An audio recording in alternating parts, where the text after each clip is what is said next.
Hello दोस्तों, race IAS academy के इस ऑनलाइन प्लेटफॉर्म पर आप सभी का हार्दिक स्वागत है।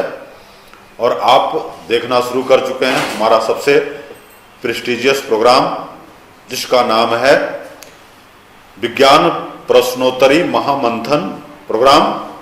और इसमें हम प्रतिदिन आपके लिए लेकर आते हैं 10 महत्वपूर्ण विज्ञान से संबंधित प्रश्न। और इन प्रश्नों का चुनाव आपके प्रतियोगिता परीक्षा के पैटर्न को ध्यान में रखते हुए किया जाता है, ताकि जो भी आगे आने वाली परीक्षाएं हैं उन सभी में आपको इसका भरपूर लाभ मिल सके। और आशा है जैसा आप हमें प्यार दे रहे हैं, जैसा हमें समर्थन दे रहे हैं, इसका मतलब है कि आपको हमारा यह प्रोग्राम काफ़ी पसंद आ रहा है, बेहद पसंद आ रहा है। और आप इसी तरह से हम अपना प्यार और विश्वास हमारे ऊपर बनाए रखिए। हम कोशिश करेंगे कि आपको सभी तरह के प्रश्न जो विज्ञान में पूछे जाते हैं वह आप तक सुचारू रूप से पहुंच सके। तो जो लोग भी अभी तक हमारे इस चैनल को लाइक, सब्सक्राइब और शेयर नहीं किए हैं, तो वह इसे लाइक, सब्सक्राइब और शेयर करना नहीं भूलें।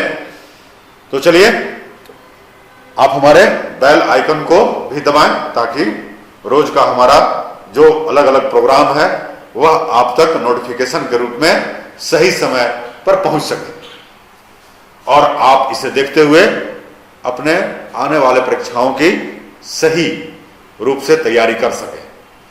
तो चलिए देखते हैं कि आज के इस विज्ञान प्रश्नोत्तरी महामंथन में कौन कौन से प्रश्न पिरो कर लाए गए हैं। तो सबसे स्क्रीन पर आप देख रहे हैं कि सबसे पहला जो प्रश्न है वह है तराई क्षेत्र के जल में किस अति आवश्यक खनिज तत्व की कमी होती है। तो आपने विज्ञान पढ़ा है और विज्ञान में बायोलॉजी विषय पढ़ा है, तो आप जानते हैं कि मानव के शरीर में कई प्रकार के खनिज लवणों की आवश्यकता होती है।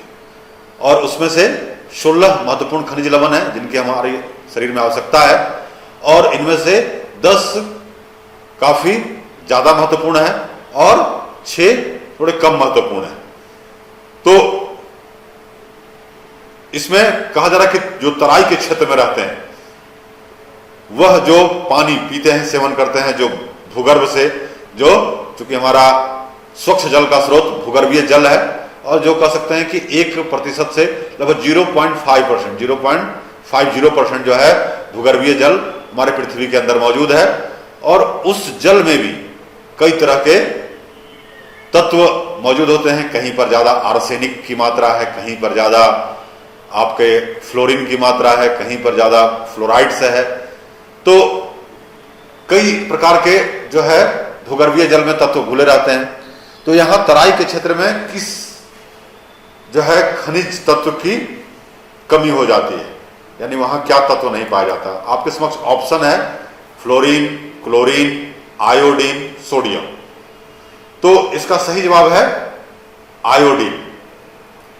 आयोडीन तराई के क्षेत्र में जो जल है उसमें इसकी कमी पाई जाती है, और इसलिए वहां आयोडीन की कमी से जो महत्वपूर्ण रोग होता है, कौन सा, ग्वाइटर या घेघा रोग। याद रखिएगा यहां कि आयोडीन की कमी से ग्वाइटर या घेघा रोग होता है। आयोडीन जो है वह हमारे थायरोक्सिन नामक हार्मोन के स्राव में महत्वपूर्ण भूमिका निभाता है। अब ये थायरोक्सिन हार्मोन का स्राव कहां से होता है, तो हमारे जो लैरिंग्स है, लैरिंग्स के बगल में जो गला है, देख रहे हैं गला में जो हमारा कंठ है, जहां से हमारी आवाज आप तक पहुंच रही है, तो उसी के बगल में हमारा थायराइड ग्लैंड होता है, और वहीं से थायरोक्सिन का हार्मोन का स्राव होता है, और जिसमें आयोडीन की आवश्यकता होती है। अगर आयोडीन की शरीर में कमी है तो ग्वाइटर रोग हो जाता है, और इसमें गर्दन के पास जो है पूरा गर्दन का भाग फूल जाता है।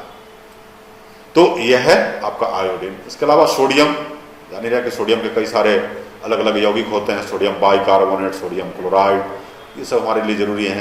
क्लोरीन तो ब्लीचिंग वगैरह के लिए काम आता है। तो ये और क्लोरीन और फ्लोरीन दोनों हैलोजन गैस है, याद रखिएगा। क्योंकि इनके आउटर में केवल एक इलेक्ट्रॉन की कमी होती है ऑक्टेन पूरा करने के लिए।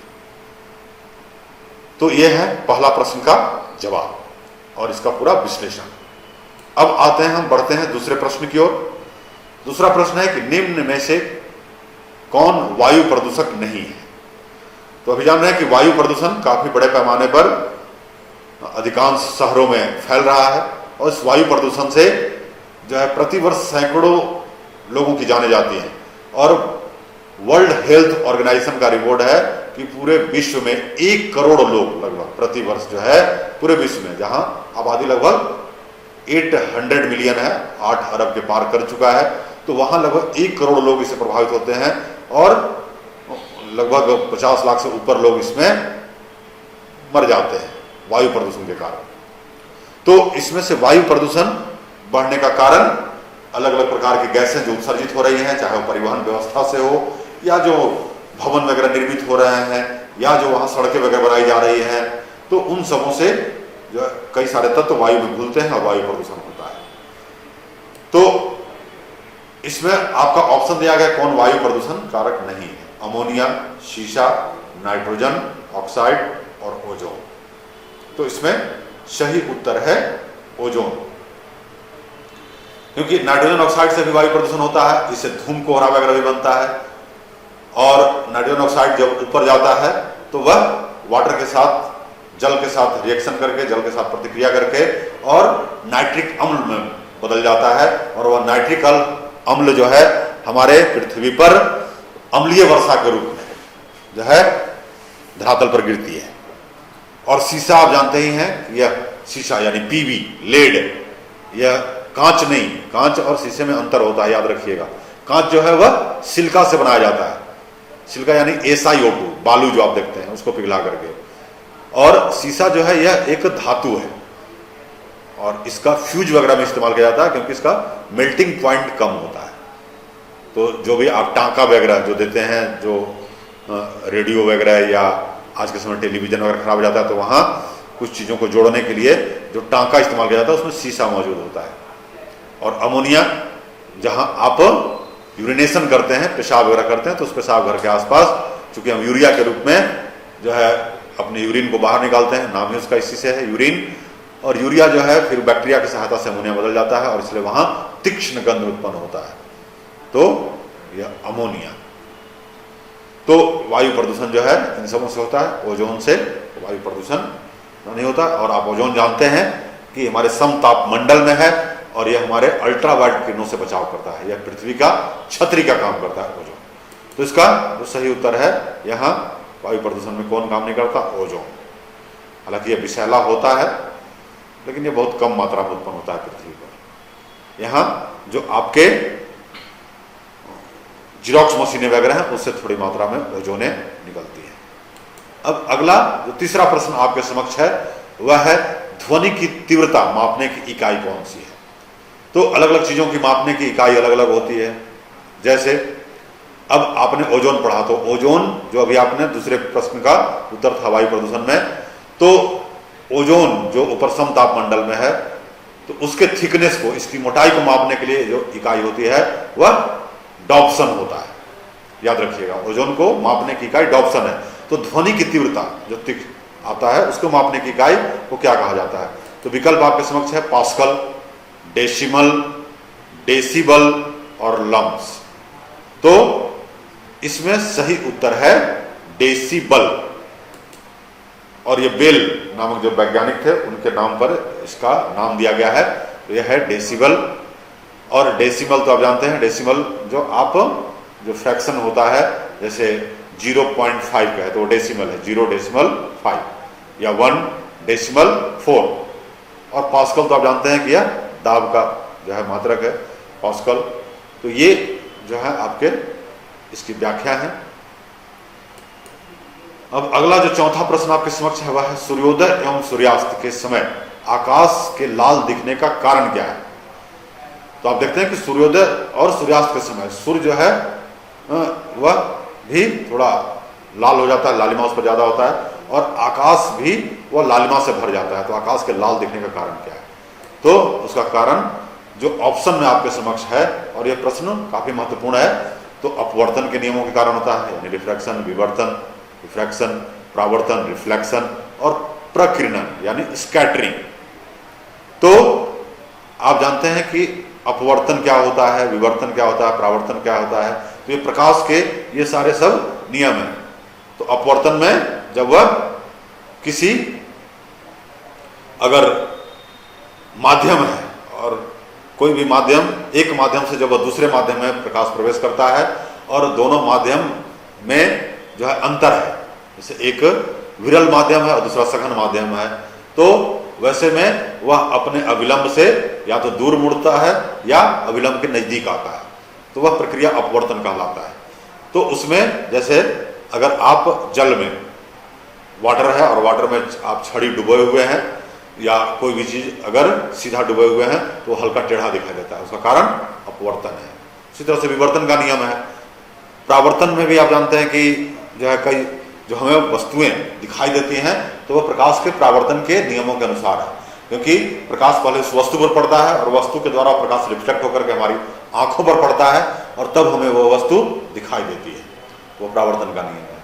और यहाँ प्रकीर्णन, स्कैटरिंग, तो यह स्कैटरिंग प्रकीर्णन के कारण प्रकाश जब जो है कुछ जिसका तरंग दैर्घ्य काफी छोटा हो, ठीक है, एक तरंग दैर्घ्य का अनुपात होता है, उस तरंग दैर्घ्य से जब वह गुजरता है तो प्रकाश की किरणें बिखर जाती हैं, तो उसको प्रकीर्णन कहा जाता है। तो इस प्रकीर्णन में आप जानते हैं कि जिस प्रकाश का प्रकीर्णन कम होता है तो वह काफी कम छितराता है, कम बिखरता है और वह दूर तक दिखाई देता है।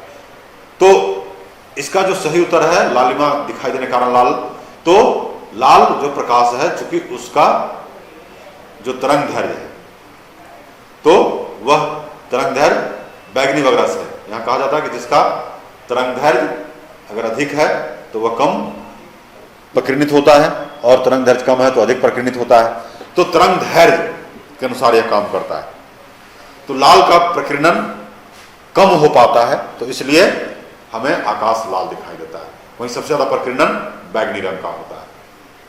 तो आप इसको जरूर ध्यान से देखिएगा, काफी महत्वपूर्ण है। तो प्रकीर्णन इसका सही उत्तर है, इसके कारण हमें आकाश, और यह प्रकीर्णन के कारण ही हमें आकाश का रंग नीला भी दिखाई देता है, क्योंकि सबसे ज्यादा, हालांकि प्रकीर्णन तो किसका होगा, जो सबसे ऊपर है आपके वायलेट बैनिया पिनाला यानी वायलेट कलर का, बैगनी का, लेकिन हमें आकाश नीला दिखाई देता है, वो तो बाद में आता है। तो ऐसा क्यों है, तो हमारे आंख का भी समंजन क्षमता एक होता है, तो उसमें आंख की समंजन क्षमता जो है या आंख का अट्रैक्शन जो है वो ब्लू कलर के प्रति ज्यादा है, नीले कलर, इसलिए हमें आकाश का रंग नीला दिखाई देता है। और यही जब हम वायु से ऊपर जाते हैं, क्योंकि वायु में जो धूल कण लग रहा है उसी से प्रकाश का प्रकीर्णन होता है, जब हम वायुमंडल से ऊपर निकल जाते हैं तब हमें वहां से आकाश काला दिखाई देता है, याद रखिएगा। और चूंकि चंद्रमा पर भी वायुमंडल नहीं है क्योंकि उसका गुरुत्वाकर्षण शक्ति कम है, इसलिए वहां से गैसें पलायन कर गई हैं, तो चंद्रमा से भी अगर आकाश देखा जाए तो वहां आकाश काला दिखाई देगा। तो यह प्रकाश का प्रकीर्णन है जिसके कारण हमें आकाश का रंग नीला दिखाई देता है। चलिए तो अगला प्रश्न की ओर हम बढ़ते हैं। तो अगला प्रश्न है कि किस पोषक पदार्थ का आंशिक पाचन मुख गुहा में होता है। पता है कि किस पोषक पदार्थ का आंशिक पाचन मुख गुहा में होता है। सबसे पहले हम भोजन को मुख में लेते हैं और वहीं से पाचन की क्रिया एंजाइमों के द्वारा संपन्न होना शुरू हो जाता है। आप जानते हैं कि मुख से केवल एक ही एंजाइम निकलता है और वह है टाइलिन या एमाइलेज, सलाइवरी एमाइलेज, और यह केवल एक ही चीज पर क्रिया करता है। तो यहां जो आपका ऑप्शन दिया गया है वह है प्रोटीन, कार्बोहाइड्रेट, लिपिड और खनिज तत्व। तो आप याद रखिएगा कि खनिज तत्व पर हमारे शरीर में कोई पाचन की उस तरह की प्रक्रिया नहीं होती है। एंजाइम मूलतः प्रोटीन, कार्बोहाइड्रेट और लिपिड पर ही काम करते हैं। तो मुख में केवल कार्बोहाइड्रेट पर, और कार्बोहाइड्रेट का भी जो स्टार्च है, याद रखिएगा कार्बोहाइड्रेट में अगर देता है स्टार्च, मंड, तो उस पर क्रिया करता है, और वह एमाइलेज जो हमारा एंजाइम है मुख से निकलने वाला, तो वह स्टार्च को माल्टोज में बदल देता है। तो यहां ऑप्शन में आपका कार्बोहाइड्रेट है तो कार्बोहाइड्रेट लगाना है, और अगर स्टार्च है तो कार्बोहाइड्रेट का ही एक रूप है पॉलीसेकेराइड्स का, तो उसको लगाना है। अब अगली ओर बढ़ते हैं हम छठा प्रश्न की ओर। यह आपका फिजिक्स से है कि प्रत्यावर्ती धारा एसी विभव को ऊंचाई यानी स्टेप अप या अपचाई स्टेप डाउन करने हेतु किस युक्ति यंत्र का उपयोग किया जाता है? तो यह है अल्टरनेटिव करंट में किसका प्रयोग किया जाएगा? जो है हम विभव को बढ़ाने के लिए, स्टेप अप करने के लिए या उसको स्टेप डाउन करने के लिए किसका सहारा लेते हैं? तो यहां जो विकल्प है उसमें है दिष्टकारी, डायोड बल्ब, ट्रांजिस्टर और ट्रांसफार्मर। तो इसका सही उत्तर है ट्रांसफार्मर। ट्रांसफार्मर युक्ति है जिसके माध्यम से हम जो है वोल्टेज को, विभव को बढ़ाते और घटाते हैं, तो यह ट्रांसफार्मर है। डायोड बल्ब वगैरह आप जानते हैं कि इसका उपयोग तो जो है हम कई जगहों पर करते हैं जहां कई नाम वगैरह लिखने पड़ते हैं और वह जो है आगे पीछे जलते हुए, या लाइट वगैरह जो हम लगाते हैं दीपावली वगैरह में, तो वहां डायोड बल्ब इस्तेमाल होता है। ट्रांजिस्टर आप जानते ही हैं। तो ये जो है यहां सही उत्तर ट्रांसफार्मर है। अगला है क्लोरोफिल में कौन सी धातु पाई जाती है? तो क्लोरोफिल जो है किसमें मौजूद होता है? तो यह पादपों में मौजूद होता है, याद रखिएगा। क्लोरोफिल पादपों में पाया जाने वाला एक यौगिक है और पादप जो है क्लोरोफिल की सहायता से ही प्रकाश को ट्रैप करते हैं और प्रकाश के माध्यम से वहां जो कार्बन डाइऑक्साइड है और जल है उसके द्वारा प्रकाश संश्लेषण की प्रक्रिया संपन्न होती है और उससे प्रकाश ऊर्जा जो है वह रासायनिक ऊर्जा में बदल जाता है। प्रकाश संश्लेषण में क्या होता है? प्रकाश ऊर्जा रासायनिक ऊर्जा में बदलता है। तो क्लोरोफिल जो वहां फोटोसिंथेसिस का काम करता है, प्रकाश संश्लेषण का, तो उसमें कौन सी धातु पाई जाती है? आपके समक्ष ऑप्शन है आयरन, मैग्नीज, मैग्नीशियम और कोबाल्ट। तो यहां सही उत्तर है इसका मैग्नीशियम। आयरन जानते हैं कि वो ब्लड में होता है, ब्लड का महत्वपूर्ण पार्ट है। मैग्नीज भी मानव के लिए और दूसरे अन्य जीव जंतुओं के लिए और आपके जो पादप हैं उनके लिए भी जरूरी है सूक्ष्म मात्रा में, क्योंकि ये मैग्नीज को एंजाइम बनाते हैं, सह एंजाइम। और कोबाल्ट जो धातु है तो यह हमारे एक विटामिन का महत्वपूर्ण पार्ट है और वह विटामिन है विटामिन B12, जिसे हम क्या कहते हैं? याद कीजिएगा, साइनोकोबालामिन। तो यह है आपके इन विकल्पों का व्याख्या। अगला जो आठवां महत्वपूर्ण प्रश्न है वह है एयर कंडीशनर क्या नियंत्रित नहीं करता है? तो आप जानते हैं कि वर्तमान में लोग एयर कंडीशनर घरों में लगाते हैं ताकि वह अधिक गर्मी और अधिक ठंड से राहत पा सके, क्योंकि नाम ही इसका है कि एयर में कंडीशन किस प्रकार का है, परिस्थिति किस प्रकार का है। अगर एयर ज्यादा कोल्ड है तो यह जो है एयर को गर्म करता है और अगर एयर में गर्मी ज्यादा है हवा में तो उसको यह कोल्ड करता है, इसलिए इसका नाम दिया गया है एयर कंडीशनर। तो इसके द्वारा यह किसको नियंत्रित करेगा? तो जैसा बता ही दिया गया। तो अब यहाँ ऑप्शन में क्या है, कौन सा नियंत्रित नहीं करता है बताना है एयर कंडीशनर। तो देखते हैं, तो तापमान, तो अभी जैसा बताया गया कि तो करेगा ही करेगा, वायुमंडलीय दाब, तो यह दाब को में कोई परिवर्तन नहीं लाता और आर्द्रता इसका में परिवर्तन लाता है, इसलिए गर्मी आर्द्रता को भी नियंत्रित करता है और आर्द्रता को यहाँ से एब्जॉर्ब करके उसको सोख करके और उसे अपने फैन के माध्यम से बाहर निकाल देता है। तो आर्द्रता को नियंत्रित करने में भी महत्वपूर्ण भूमिका निभाता है और ये सभी तो होगा नहीं क्योंकि इसमें वायुमंडलीय दाब को यह नियंत्रित नहीं करता है। तो इसका सही उत्तर होगा वायुमंडलीय दाब। अब अगला जो प्रश्न है नवा कि राष्ट्रीय मस्तिष्क अनुसंधान केंद्र कहाँ स्थित है? क्योंकि कई सारे अनुसंधान केंद्र भारत में हैं, तो उन अनुसंधान केंद्रों के बारे में आपको याद करना होगा, क्योंकि राष्ट्रीय मस्तिष्क अनुसंधान केंद्र है, सेलुलर एंड मॉलिक्यूलर बायोलॉजी केंद्र है जो हैदराबाद में है, इसी प्रकार से सेंट्रल पल्स रिसर्च सेंटर है यानी केंद्रीय दाल अनुसंधान केंद्र, सेंट्रल सिल्क रिसर्च सेंटर है यानी राष्ट्रीय रेशम अनुसंधान केंद्र, इसी तरह से केंद्रीय या राष्ट्रीय जो है दुग्ध अनुसंधान केंद्र, राष्ट्रीय डेयरी अनुसंधान केंद्र, राष्ट्रीय आलू अनुसंधान केंद्र, राष्ट्रीय टमाटर अनुसंधान केंद्र, इस तरह से कई अनुसंधान केंद्र है। तो हम इतना बता दिए हैं, सबका आप जो है वीडियो को देखने के बाद जितने हम अनुसंधान केंद्र बताए हैं उसके अलावा भी कई हैं, तो जो भी महत्वपूर्ण अनुसंधान केंद्र है उनको आप जरूर देखिएगा। जैसे नीरी क्या होता है तो आप उसको जरूर देखिएगा। यहाँ भाई उतना बताने का समय नहीं है। तो राष्ट्रीय मस्तिष्क अनुसंधान केंद्र कहाँ स्थित है?